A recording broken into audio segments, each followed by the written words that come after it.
Romains chapitre 8. Il n'y a donc maintenant aucune condamnation pour ceux qui sont en Jésus-Christ. En effet, la loi de l'esprit de vie en Jésus-Christ m'a affranchi de la loi du péché et de la mort. Car chose impossible à la loi, parce que la chair la rendait sans force, Dieu a condamné le péché dans la chair en envoyant à cause du péché son propre Fils dans une chair semblable à celle du péché. Et c'est là afin que la justice de la loi fût accomplie en nous, qui marchons, non selon la chair, mais selon l'esprit. Ceux, en effet, qui vivent selon la chair, s'affectionnent aux choses de la chair, tandis que ceux qui vivent selon l'esprit s'affectionnent aux choses de l'esprit. Et l'affection de la chair, c'est la mort, tandis que l'affection de l'esprit, c'est la vie et la paix. Car l'affection de la chair est inimitié contre Dieu, parce qu'elle ne se soumet pas à la loi de Dieu et qu'elle ne le peut même pas. Or, ceux qui vivent selon la chair ne sauraient plaire à Dieu. Pour vous, vous ne vivez pas selon la chair, mais selon l'esprit, si du moins l'esprit de Dieu habite en vous. Si quelqu'un n'a pas l'esprit de Christ, il ne lui appartient pas. Et si Christ est en vous, le corps, il est vrai, est mort à cause du péché, mais l'esprit est vie à cause de la justice. Et si l'esprit de celui qui a ressuscité Jésus d'entre les morts habite en vous, celui qui a ressuscité Christ d'entre les morts rendra aussi la vie à vos corps mortels par son esprit qui habite en vous. Ainsi donc, frères, nous ne sommes point redevables à la chair pour vivre selon la chair. Si vous vivez selon la chair, vous mourrez. Mais si par l'esprit vous faites mourir les actions du corps, vous vivrez. Car tous ceux qui sont conduits par l'Esprit de Dieu sont fils de Dieu. Et vous n'avez point reçu un esprit de servitude pour être encore dans la crainte, mais vous avez reçu un esprit d'adoption, par lequel nous crions « Abba, Père ». L'Esprit lui-même rend témoignage à notre esprit que nous sommes enfants des dieux. Or, si nous sommes enfants, nous sommes aussi héritiers.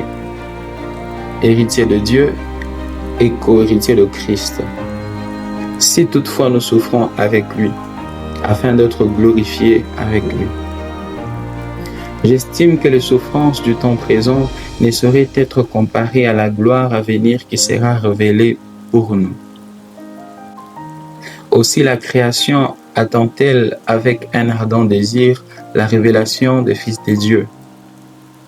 Car la création a été soumise à la vanité, non de son gré, mais à cause de celui qui l'y a soumise, avec l'espérance qu'elle aussi sera affranchie de la servitude de la corruption, pour avoir part à la liberté de la gloire des enfants de Dieu.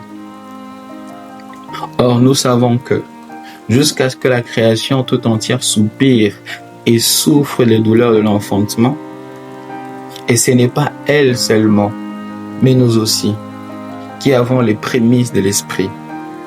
Nous aussi nous soupirons en nous-mêmes, en attendant l'adoption, la rédemption de notre corps, car c'est en espérance que nous sommes sauvés.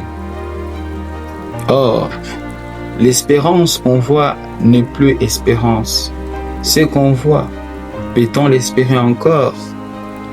Mais si nous espérons ce que nous ne voyons pas, nous l'attendons avec persévérance. De même aussi, l'Esprit nous aide dans notre faiblesse, car nous ne savons pas ce qu'il nous convient de demander dans nos prières. Mais l'Esprit lui-même intercède par des soupirs inexprimables. Et celui qui sonde le cœur connaît quelle est la pensée de l'Esprit, parce que c'est selon Dieu qu'il intercède en faveur des saints. Nous savons, du reste, que toute chose concourt au bien de ceux qui aiment Dieu, de ceux qui sont appelés selon son dessein. Car ceux qu'il a connus d'avance, il les a aussi prédestinés à être semblables à l'image de son Fils, afin que son Fils fût le premier-né entre plusieurs frères. Et ceux qu'il a prédestinés, il les a aussi appelés. Et ceux qu'il a appelés, il les a aussi justifiés. Et ceux qu'il a justifiés, il les a aussi glorifiés. Que dirons-nous donc à l'égard de ces choses? Si Dieu est pour nous, qui sera contre nous?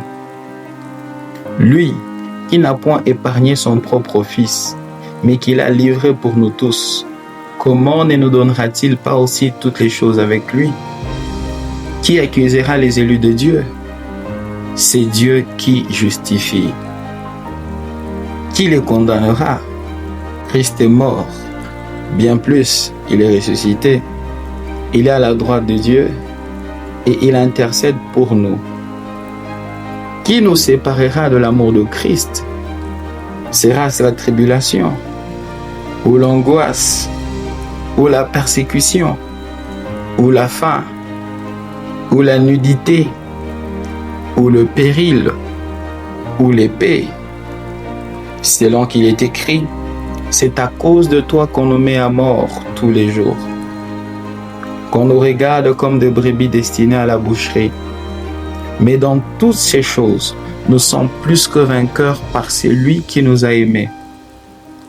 Car j'ai l'assurance que ni la mort, ni la vie, ni les anges, ni les dominations, ni les choses présentes, ni les choses à venir, ni les puissances, ni la hauteur, ni la profondeur, ni aucune autre créature ne pourra nous séparer de l'amour de Dieu manifesté en Jésus-Christ, notre Seigneur.